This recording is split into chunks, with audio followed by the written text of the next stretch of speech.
Hello, America. Over the last 3 years, the mainstream media has done a masterful job of painting Florida as the ultimate red state. You know, it's a crazy land of anti-vaxxer people, MAGA people. They're nuts down there.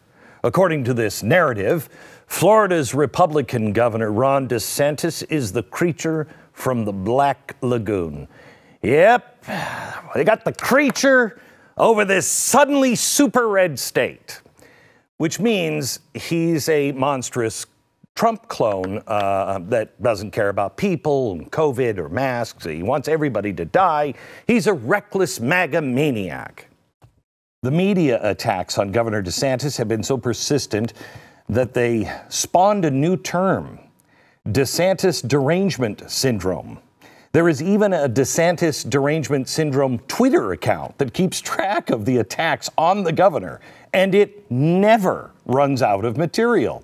When anything out of the ordinary happens in Florida now, there is a mad media scramble to see who can attach blame to the Governor DeSantis first. In June, for example, there was a residential building. It collapsed in Surfside, Florida. Do you remember this?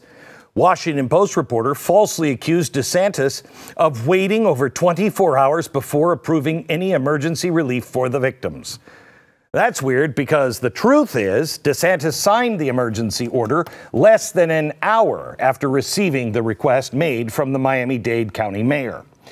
So when that didn't work, a journalist at The Intercept's like, I got idea. Let's link DeSantis and his sweeping deregulation efforts in 2019 to the building's collapse. The air was a little thick with humidity and the smell of desperation. But perhaps the worst example of big media malfeasance towards DeSantis was the 60 Minutes report earlier this year, essentially accusing DeSantis of giving rights to distribute vaccines to the Publix grocery store chain in exchange for, psst, I got some vaccines. You make a donation to my campaign, $100,000, you get to jab the people with the shopping carts. Even some Democrats wanted to barf on that one. They spoke out, including Palm Beach County Mayor Dave Kerner. He released a statement saying, quote, "The reporting was not just based on bad information, it was intentionally false. I know this because I offered to provide my insight into Palm Beach County's vaccination efforts, and 60 Minutes declined. They know that the governor came to Palm Beach County and met with me and the county administrator, and we asked to expand the state's partnership with Publix to Palm Beach County. We asked, and he delivered." They, 60 Minutes, had that information, and they left it out. They've capped it in their narrative. They're hell-bent on dividing us for cheap views and clicks. 60 Minutes should be ashamed. Well, here's the good news. There is no shame anymore. Not in the mainstream media, and there's no credibility. The reality is that Florida is always close in national elections. That's why it's the ultimate swing state. It has 30 electoral votes. You never know what's going to happen in Florida.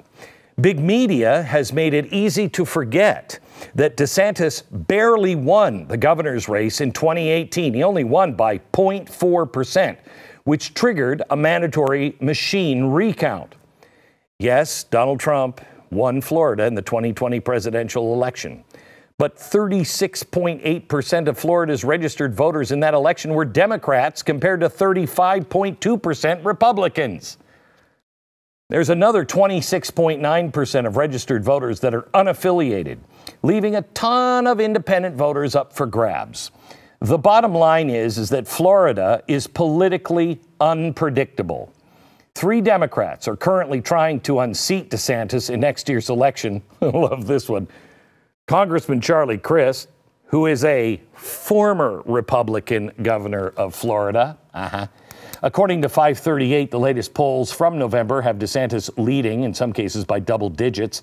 But his re-election is far from a slam dunk, especially since he has the entire national and local left-wing apparatus working against him. The left and their big media cohorts are terrified of Ron DeSantis because they can't stand the prospect of strong leadership implementing non-socialist ideas that, here's an idea, actually work. They're also terrified of his presidential potential. Therefore, the left will pull out all of the stops to try to prevent him from being reelected as governor, or God forbid, run for president.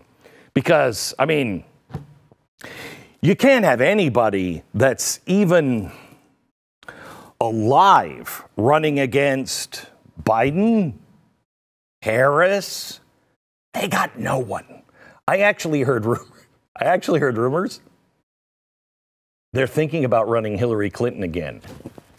That's how desperate they are. The media distortion field around DeSantis has been so strong over the past 2 years. It seems a safe bet that most Americans don't really know much about the real Ron DeSantis. He's a husband. He's a father of 3. He was a U.S. Navy JAG officer. He earned a Bronze Star for service in Iraq. He was a federal prosecutor, later a U.S. congressman. These would be, major star-making qualities if you were a socialist or a Democrat. But just look how the left lost its mind over Beto. I mean, that guy has no resume, and they're like, he's a god.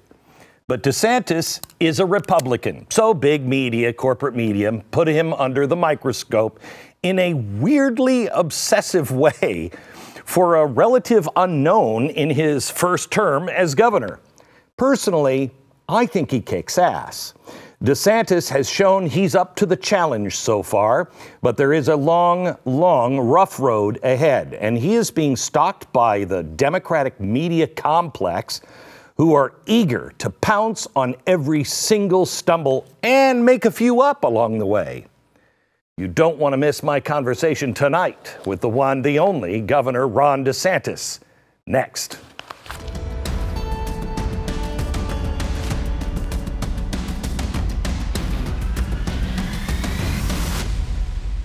So if you're a dog owner like me, you know that taking care of your pet means more than just giving him food and water. Last night, Uno, he had to have an operation, and he was so stoned.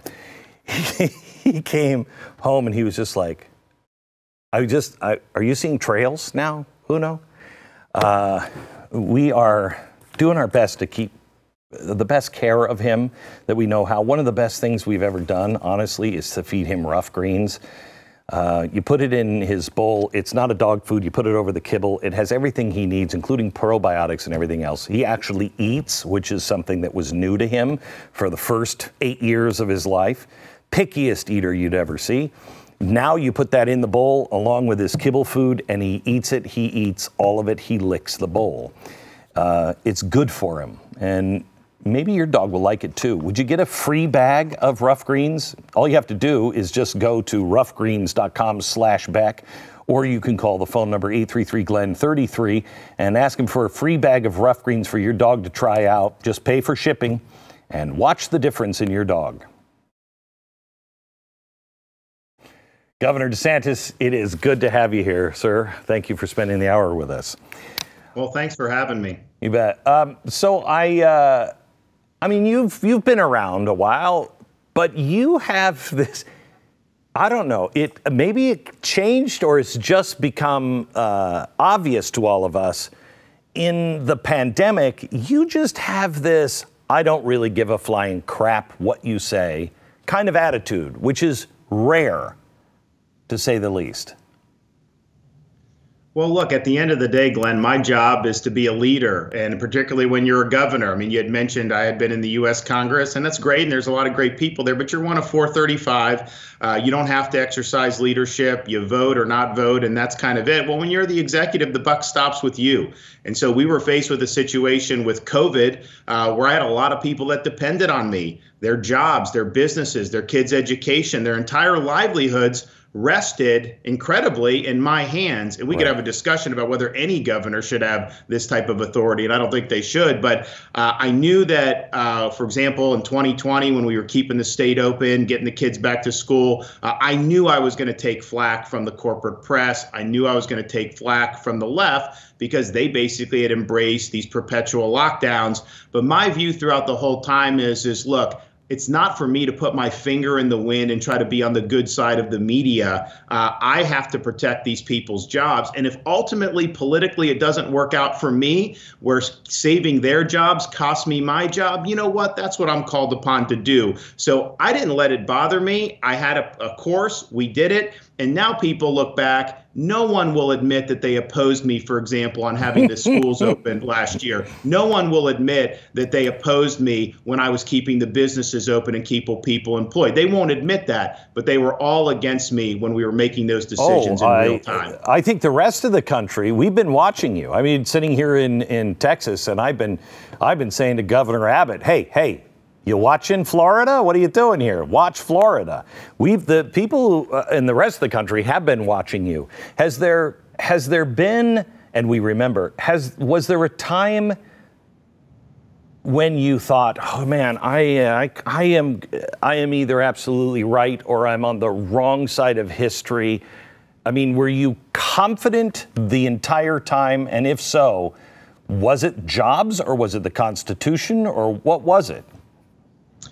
So I would say when it first started in March, a lot of us were like trying to figure out what was going on. We wanted more data. You had people like Fauci and Burke saying certain things on the White House task force. But what I was looking for is, okay, people can say what they think, but what is actually happening? And as we got through March and into April of 2020, we saw really two things that I think were significant. One is all these doomsday predictions about hospitals being over capacity they weren't borne out. I was handed a lot on my desk that say Florida would have no hospital beds by April 10th. Turns out we never had more space in our hospitals by then. So those models were wrong, and a lot of policy was being driven on that. And then the other thing we saw were antibody studies done by Stanford and others, which were showing, yes, you can document an infection, but there's 10 or 15 other people that have also had it. They just haven't tested positive and they've had mild symptoms. So that told us the mortality rate, particularly for people under 50, was very, very low. So I looked at that and said, you know what, we should focus on helping our elderly population, which we did with nursing homes, eventually with therapies and vaccination, but we should not have society in this paralysis. And so I was pretty confident in the data because it had been coming in real time. I knew that there was a certain cycle to what would happen. It goes up for 6 or 8 weeks and then it goes down and you try to mitigate. But the notion that you can just hide in a cave and somehow it will go away, that was not true. And now what I was saying a year and a half ago, this is something we have to live with. Now even Fauci will acknowledge that it's not something that's going to be eradicated. I think that was pretty clear early on, but you had a lot of people who were arguing for other things. At first, Glenn, I thought people were by and large making good faith efforts to make judgments. As this drew on, there were absolutely people who were intoxicated with power, and they wanted to exercise power over other people. So yes, I was concerned with jobs and livelihood and keeping society together, but I was also concerned that you would have governors, by their sole action, locking kids out of school for a year like we saw in other states. There's not a single individual in this country that should have that power alone. It's kind of, in some ways, it's both good and bad. A lot of bad has come out of this, and we're more split than ever. However, as this is dragged on, more and more things are being exposed. What's happening in our schools with our teachers? Who's really running our schools? It appears to be the labor unions and special interests. The power that the government thinks it has.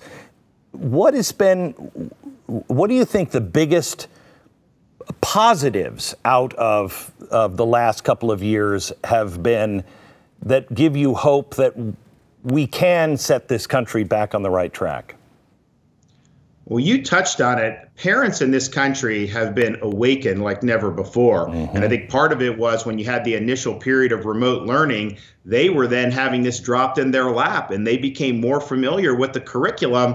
And they had a lot of questions about what the heck was going on in some of these classrooms. I also think that a lot of parents and a lot of Americans as a whole, I don't think they fully appreciated the role which these education unions play in our school system. For example, when we had the kids in school in the summer of 2020, they sued me, the unions did, to close the schools. So I had a lot of parents coming to me. They didn't know much about these unions. And they say, wait a minute, these are education unions and you're trying to keep the schools open and they want the schools closed. How the heck does that make any sense? And so I think the unions have really hurt themselves with their insane stances that they've taken. They wanted the schools closed as long as they could get away with. Then they started advocating cruel and inhumane mitigation policies that they were imposing on these kids. So parents, I think, eyes are wide awake about the extent to which special interests have had huge power in our public education system. And then you talk about some of the curriculum. We just did an event today rolling out a new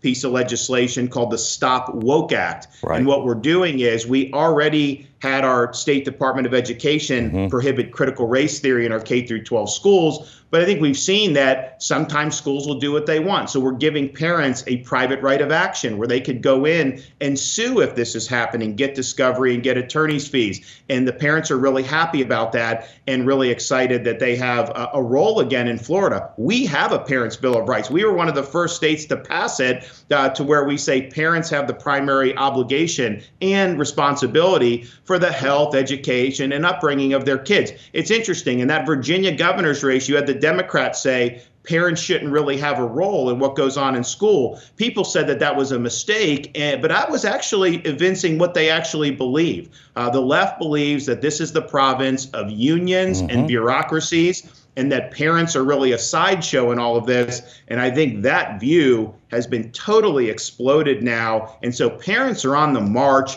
And I think that that's something very, very positive. You know, Glenn, people will talk about, hey, win the Congress back, win this. And I think all those are important. But if I could have one thing politically, one political wish granted, I would want conservative majorities on every school board in the country. That would have a profound positive impact on our education system, our society, and on our culture. We have really done a poor job as citizens. You know, if you read the farewell address of Ronald Reagan, he predicted all of this, and told us exactly what to do. But, you know, I've been warning of this kind of stuff for the last 20 years, and it's just now to where I can say things and it actually happens right away. So there's no lag time, really.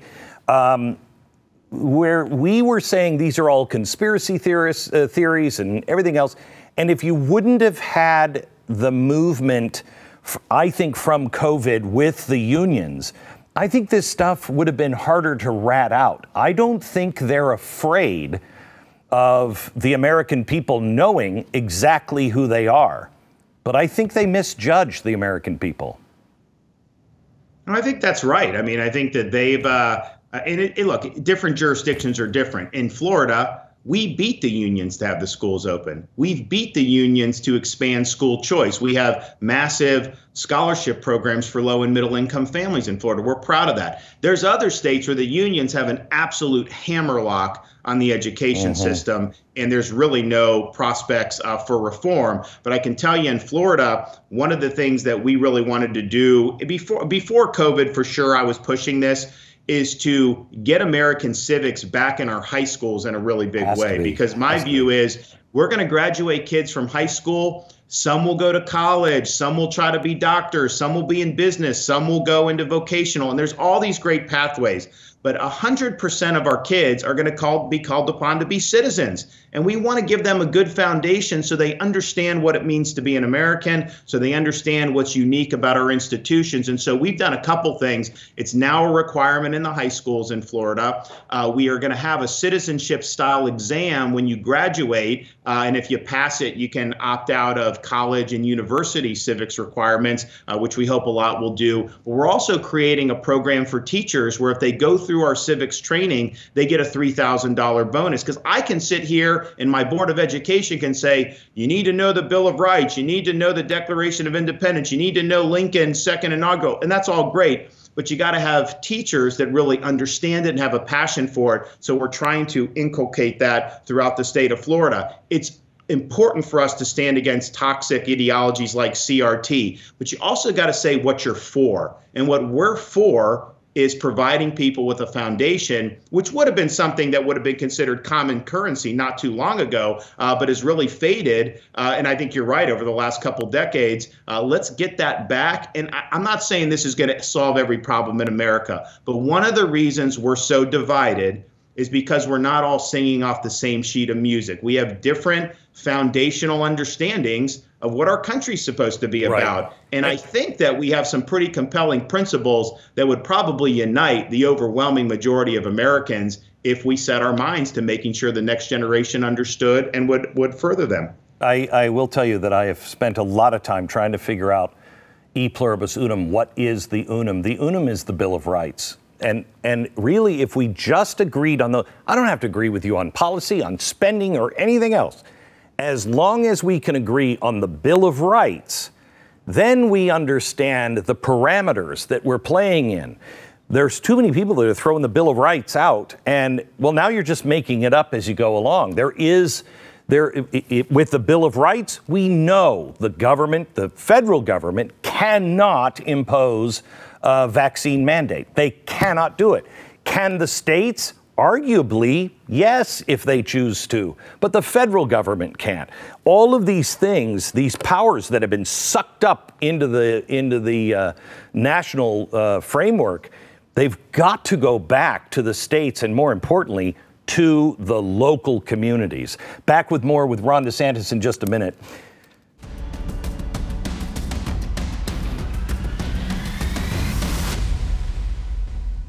Let me tell you, this holiday season, grab the protein bar that tastes like a candy bar. I can't tell you about things that are healthy for you. I mean, you don't get a body like this without working for it.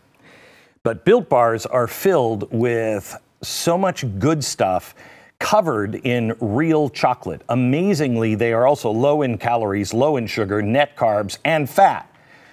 They're high in protein, whatever. This is the best of both worlds. It's delicious, and my wife won't yell at me when I eat them. Built Bars come in so many flavors, you're going to have a hard time choosing. They are delicious. Raspberry, chocolate, the salted caramel is so good. Cookies and cream, the mint brownie, peanut butter brownie, right?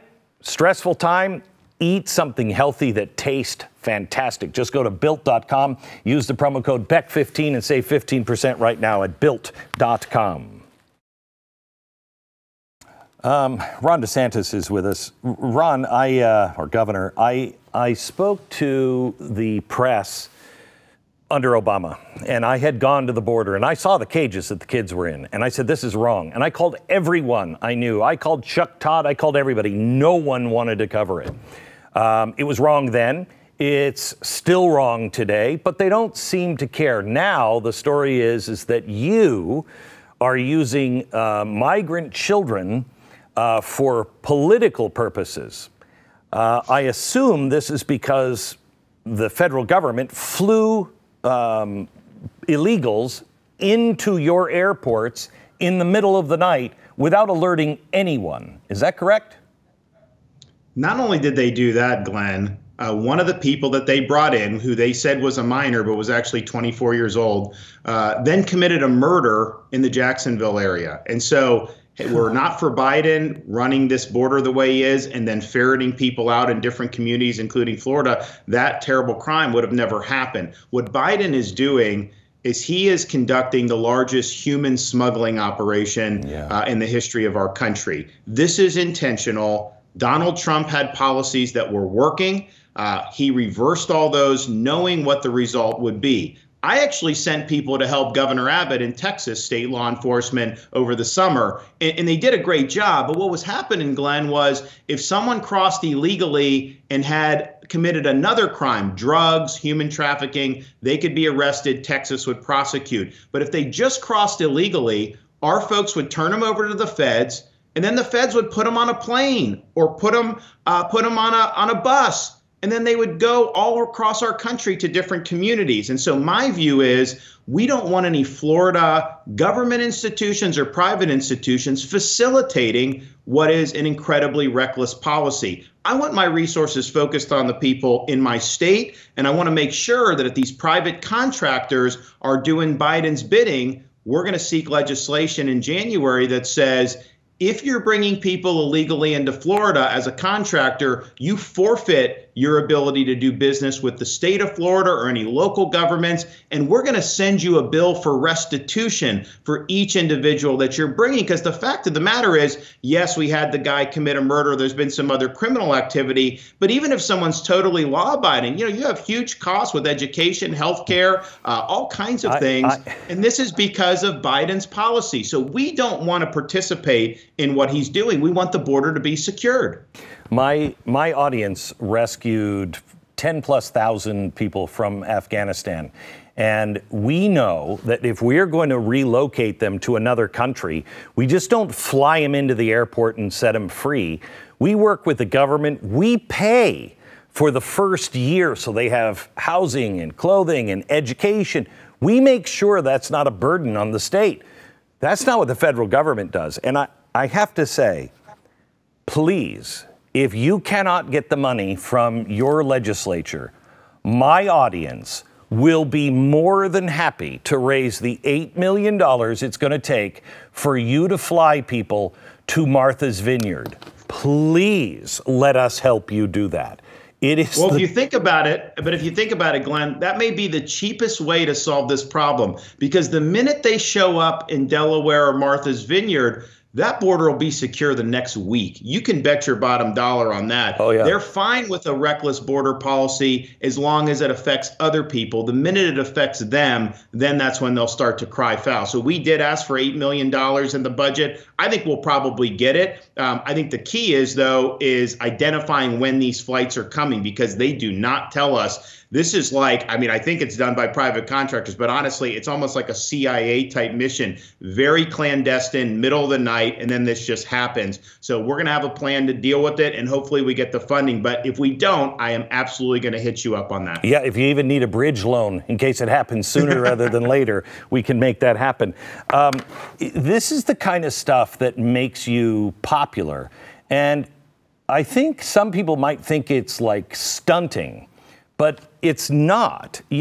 I am so sick and tired, and so are the American people, of always being on the losing position because they can frame it a certain way. You hate children. No, I don't. And for you to be able to say, we're going to take a plane load and we're going to drop them off at Martha's Vineyard because there's no one in that community, in the big houses with Barack Obama, no one is going to say, yeah, bring them all here. We'll take care of all of them. Bring them here. They'd never do it. What gave you this idea, and what is this? Got to be why the media hates you. Well, look, we definitely do not accept any of their phony constructs or narratives. And I think that's one thing that Republicans just need to understand. I think too often people that get elected as Republicans, they understand the media is liberal, but they want the media to like them. And so they try to contort themselves in ways that'll garner corporate media approval. And if the Trump presidency didn't show you that is something that's a delusion, I don't know what was. Mm-hmm. They concocted a conspiracy theory about Russia to try to drive the guy out of office. They lied every day for 2 years about that. So that's just what you're going to get for them. And so you got to do what's right. And here's the thing, I think, Glenn, when we're doing things that are representing the will of our voters, the media squawks. And then people appreciate the fact that you don't let that deter you. And I also have to say that sometimes when they have these spasms, that is great feedback because it tells you you're over the target. Right. They know that this border situation is a huge vulnerability for Biden. And I'm not doing it because just for political in the sense of I would like Biden to secure the border. That would be good for him politically if he did it, but he's just not willing to do it. So they know this is the soft underbelly. And so you have guys like me leading on it. They're going to do whatever they can to try to, create some type of a food fight and divert from the actual issue, which is that he is letting 200,000 people a month come across the border illegally. And they talk about some of them being minors, but that's reckless too. You don't want these minors coming across all these different countries. They're not treated well. You have the cartels that are involved with this. And so if we can say in states like Florida, this is not going to be a place you can drop them off, it will help to tie the hands of the federal government and push them more in the direction of reevaluating their policy. What is your message to other governors? I've been talking to the attorney generals, the Republican attorney generals across the country, both individually and collectively, and been trying to explain to them, you guys are the last line. I mean, after the attorney generals and the governors, it's down to the sheriff. I mean, we are that close to losing the Constitution. Is there real partnership going on among the states, these states that are going to stand?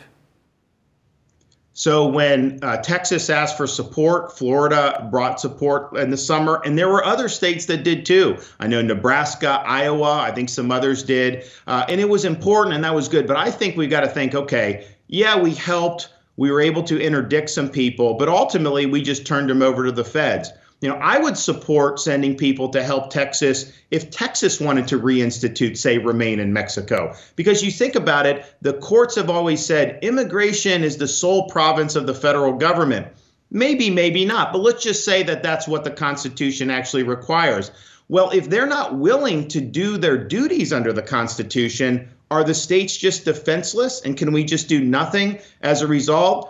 So I think we've got to work more collaboratively going forward. And again, we're not on the border where this is happening, even though we do get a lot of effects from the transport. But I would absolutely send folks and work with these other states to be able to stop this. Because I don't think that Biden, the only thing that's going to stop it is a political defeat at this point. When you look at what's happening in the country with cities burning to the ground, et cetera, I know you put out the State Guard and the press again had a heart attack. Can you quickly explain the State Guard?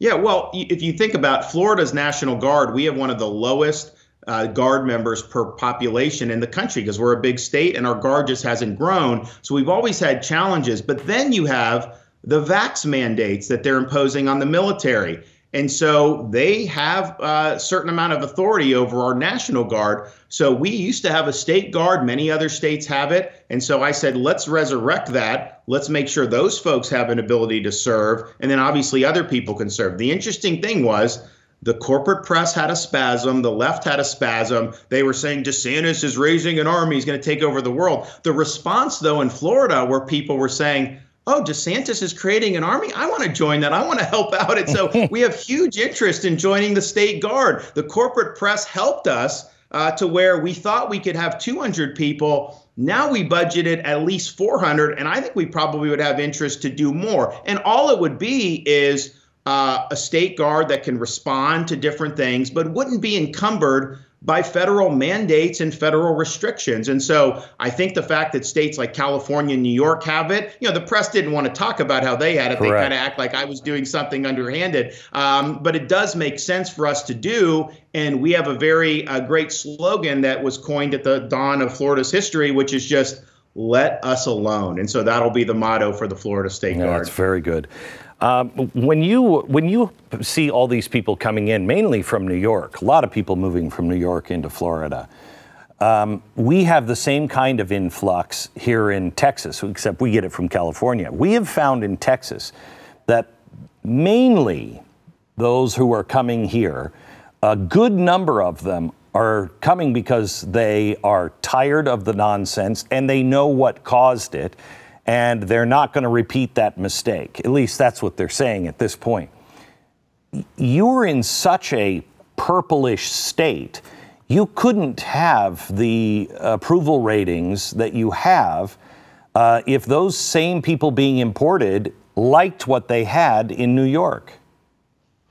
Well, I think that's true. And yes, we do get a lot from the Northeast. We get an incredible number of people from the Midwest, and we are getting more from California than we ever have. And I would say the majority are people who are disaffected from those left-wing political cultures and governments in those states. And here's just a little tidbit. When I got elected governor in 2018, there was about 300,000 more registered Democrats than Republicans in the state of Florida. As we sit here today, Glenn, Republicans, for the first time in the history of Florida, outnumber Democrats, and we're 25,000 above them. At this pace, when I'm up in 2022 November, we will be over 100,000 registrations ahead of the Democrats. So that's a 400,000 registration shift in favor of Republicans since I was elected governor. So that is a big deal. And I can tell you our economic development people will tell you that you go back 10 years, people would say, why do you want to go to Florida? Well, sunshine and low taxes. Now, when you ask people, they say because Florida does it right. You know, we like what your governor's doing. We like the fact that it's a well-governed state. Yes, you like the sunshine, you like the taxes, but we've always had lower taxes and we've always had sunshine. Now, I think the contrast with these lockdown states, with these crime-ridden states, to a state like Florida, where our budget in Florida, Glenn, that I just put out last week, $99.7 billion. New York State's budget, even though they have 3 million fewer people than us, $230 billion, over twice the size of our budget. And yet we have better roads, infrastructure, education. We have no state income tax, and we have a $15 billion surplus. So people see that and they appreciate it. And it's sad that it's come to this in a sense, Glenn, because once these places go deep blue, they become basket cases. Mm-hmm. Show me one jurisdiction that's deep blue that would be considered a success story. Seattle, Portland, LA, San Francisco, Chicago, DC, New York, Baltimore. Where would you point to with this? So it's not just that they may tax and spend differently or regulate a little bit differently. They are failing across the board and basically creating miserable experiences for millions of people across our country. And people want to look for greener pastures, and so many of them are looking to the state of Florida. Going to talk politics next with Governor DeSantis.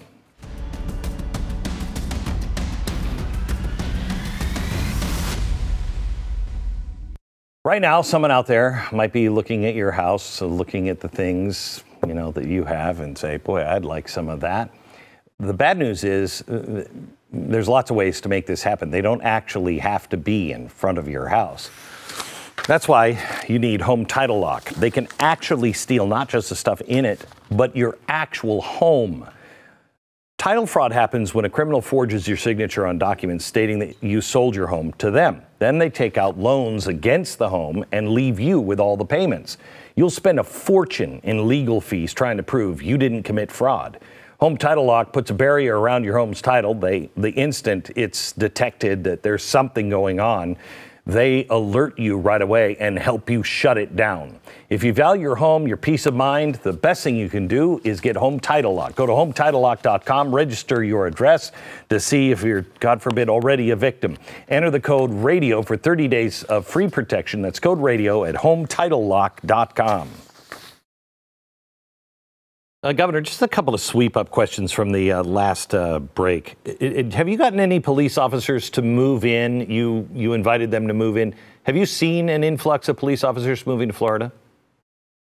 Yeah, no, we have, but I think we're going to see more once we enact the $5,000 bonuses. So that's going to happen in the next legislative session. But for example, I was down at the Lakeland Police Department recently, and they had 100 people from NYPD that interviewed, and they ended up hiring 12 of them down in Lakeland, Florida. So people are interested, but I can tell you when we announced the $5,000 bonus, people from all across the country, they're going to be chomping at the bit. And look, Glenn, the money is fine. And they appreciate it, but it shows that you support them, and that's what they really care about. Yeah. They're not doing it for the no cop, I think, has ever done it for the money. Miami, Tampa, Orlando, crime rates, how are they? Well, I think that they're better than where they are in some of these other places. But I do think that since COVID, you've seen more crime throughout our country. And again, Florida would be on a lower end of that. And we have strong laws. We do not get rid of things like bail, and we won't do any of that. But, Soros has elected prosecutors in both Tampa and in Orlando. Yes. And I think we see what that can mean going forward. And so the Soros prosecutor in Orlando, she wouldn't a couple years ago, wouldn't prosecute a murder case. I had to take the case from her and give it to a neighboring state attorney, and then he prosecuted the case. So those are definitely causes for concern when you have people that are underwritten by Soros getting elected to office in some pretty important parts of Florida. I don't think people understand the influence of Soros's money. It is everywhere, including integrity of elections. How confident are you on the integrity of Florida elections? Well, when I became governor, one of the first things I did was accept Brenda Snipes' resignation as the supervisor in Broward. We got rid of the Palm Beach supervisor. We ran 2020 successfully. And then since then, I've signed legislation to ban ballot harvesting, ban unsolicited mail ballots, and to ban Zuckerbucks. So we're proud of that. And then this next legislation, we're going to do even more. We're going to raise the penalty for ballot harvesting. We're going to make sure that we have an election integrity unit in the Department of State that can actually investigate and prosecute election fraud, because some of the local law enforcement, this isn't their bailiwick, because it only happens once every couple years. So we're going to have a dedicated unit in state government to investigating and prosecuting violations of election law. That will be really important. We lose that, we lose everything. Now you're going to be running for governor, but they're going to say that any opponent of yours is going to say he's just using the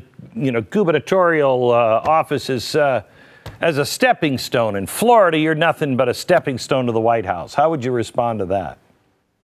Well, nobody has poured their heart and soul into this job more than me. I think if you look at what we've been able to achieve, you look at me going across the state, meeting with people, delivering on promises, that's what it's all about. It's all about leadership, and we're going to continue to do it. It's also interesting, I don't go around saying anything about 2024. Like, that's all just speculation that gets imposed on me. But when I have my opponents will actually say, if you reelect him governor, then he's going to eventually get elected to something else. Aren't they acknowledging that I've been a successful governor? I mean, typically, if you get reelected, and you must have done something right. And if people are saying all this stuff, so but from the very beginning of when I ran for governor, we kind of take it one day at a time. And I want to say, what can I get? What more can we be doing on a daily basis? And so we're very active. And when I became governor, I told myself, whoever succeeds me, I want the meat to be off the bone. They're not going to have a lot to do, because I'm going to take everything I can, the low-hanging fruit, the difficult fruit, and we're going to knock it out. And we have, Glenn, if you look at my inauguration speech, I've already accomplished everything I said I would do then, and then we've done much more. And that's the thing. So many politicians promise big and then way under-deliver. We did promise big too, but we've actually over-delivered on those big promises. You're very much in many ways like Trump, and very different from Donald Trump. I mean, one of the ways you guys are alike is you both said, I'm going to do these things, and you did those things, which people like. You also are very relatable to the average person. You're in some ways Donald Trump without Twitter in the middle of the night. I was just with the president. I would bet my right arm that he's going to run. If he ran, would you run if offered as a running mate? Oh, who knows what'll end up happening, Glenn? I mean, I've never ruled anything in or out. You just kind of take it a day at the time. But look, I think 24, I think we have a chance to have a big red wave in 22, which is very important. And you just not just win the House and Senate, win by some significant margins, sweep a bunch of governorships, and really put the party in a position to be able to do well in 2024. I think we could have a realignment election. Because we've been polarized for about 2 decades. It's kind of the same election over and over again. Sometimes Republican is a little bit ahead, sometimes the Democrats ahead. But there hasn't been a fundamental remake of how the electorate aligns for quite some time. I think with how crazy the Democrats are, with their COVID totalitarianism, with their wokeness, with their policies that have fueled inflation and high gas prices, I think you could have a situation where you then have a majority of the country aligning with Republicans more so than that's been in the past. But, you know, there's a lot of road to hoe between now and then, and an awful lot can change in politics, as you know. And the world is changing so dramatically. And I feel like when I look at the politicians in Washington, I feel like we are dealing with people who haven't been in the private sector usually ever, have been in Congress since the 1970s, and the structure of everything that comes out of Washington is like 1954. And we are a different place now. I mean, there are changes that do need to be made, but I don't see anybody on the horizon that is, at least on the Democratic side, that is moving in that direction. Well, look, I think in terms of Congress, I've always been a huge supporter of term limits for members of Congress. We have term limits in Florida for a legislature. What it does, Glenn, is you get in, you have 8 years in the House, and you can have 8 years in the Senate. The Senate terms are 4 years, the House terms are 2 years. But the leadership is only in for 2 years. So if you're going to be Speaker of the House in Florida, you have 2 years. It's not going to be like Pelosi where you try to make it your life's vocation. So you have 2 years, and your incentive is not to get reelected. Your incentive is to get things done and to leave a legacy. And I think the way we do it in Florida is so much better than the way we do it in Washington. I think if we had term limits, you would draw more people, talented people who would want to run for Congress because they know they could make an impact. As it stands now, you get elected because of seniority and all these other things. You may never have an opportunity to make a significant impact unless you serve 20 years. So those are not good incentives. And so I think if you had something like that, you would see changes. But you're right. If people were socialized in this process in the 70s and in the 80s, I'm not sure that they quite understand what time it is here in 2021. What does it take? I've only got a minute left for this answer, but what does it take? One of the disincentives of running is the way you are treated by the press.